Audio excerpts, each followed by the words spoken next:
Vallahi şimdi hani Doğu-Bas'taki iş imkanları her geçen gün daha da azalıyor.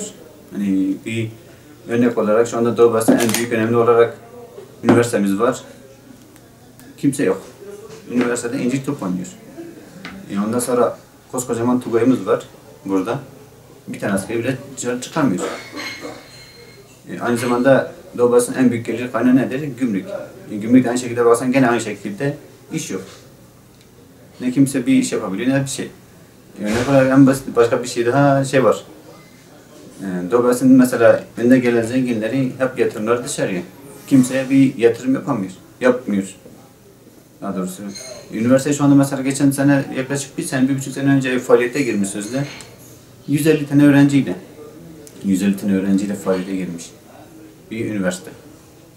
Hani üniversiteye bakıyorsun, Iğdır Üniversitesi, Süveren Kampüsü mesela.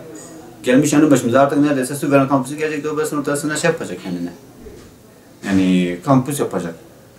Ondan sonra başka ne var? Dediğim gibi Tugay. Tugay'da bir tane asker dışarı çıkamıyor.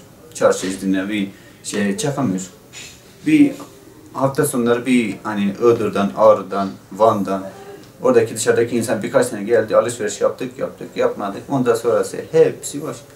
Pazartesiden tutun ta Cuma gününe kadar otur, Cumartesi, Pazar geldi mi bir iki kuruş alışveriş yap. Boş geçen hafta için dolduruyorsun inancı. Şu anda Doğu-Bas'ta giyim sektöründe işletmecisiyim. İşlerimizin düşün sebebi İranların gelmemesindendir. Gümrük kapısında sorunların oluşmasından dolayı şu anda Doğu-Bas esnafı gerçekten işsizlikten dolayı kapatma sürecine girmiştir.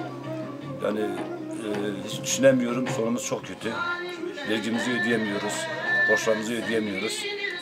Devletten tabii ki buna bir çare bulmasını istiyoruz. İnşallah ileriki günlerde daha iyi olur umarım. Şimdi bir dönemler Doğu Beyazıt gerçekten ticaretin merkeziydi. İş potansiyeli çok yüksekti. Ama şimdi yok. En büyük nedenlerinden biri şudur. Eskiden batıdaki toptancılarımız Bursa'da, Denizli'de, Gaziantep'te adamlar her gün geliyorlardı. Günde 3-4 tane arabaları gelip burada zorla bize mal satmaya çalışıyorlardı.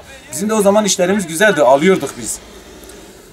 Ama şimdi yok, gelmiyor. Tendüre kapandığı zaman gelmiyor. Korkuyor adam bir de.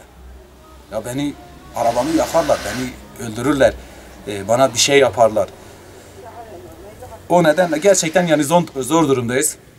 Çeklerimiz yazılmış, senetlerimiz yazılmış, bankadaki kredi kartlarımız 2 aydır gecikiyor. 1 ay daha gecikmeye girerse bu sefer bize haciz gönderirler. Ne yapacağımızı bilmiyoruz. Herhalde böyle devam ederse 2-3 ay sonra biz de kapatıp gideriz, yine eskisi gibi çalışırız. Doğu-Bas'ın zaten büyük geçim kaynaklarından biri zaten bir hayvancılık, bir de ticaret. Yani bu gümrük ticareti çoğu zaten babadan oğula geçtiği için herkes çoğunlukla bu ticarete yöneliyor. Fakat gümrük ticaretinin kısıtlanması, çoğu kalemlerin yasaklanması, vergilerin yüksek olması insanların ellerini bağlıyor. Mesela önceden günübirlik falan vardı, işte poşetle eşya getirenler vardı. Şu an onlar da kısıtlandı. Şimdi onlar kısıtlandığı için insanlar gelip buradan bir şeyler alamıyor, ticaret yapamıyorlar. Ayrıca olağanüstü halden dolayı toptancıların farklı şehirleri ziyaret etmemeleri, mesela çevre illerden kimse pek kolay gelmemeleri daha çok etkiliyor.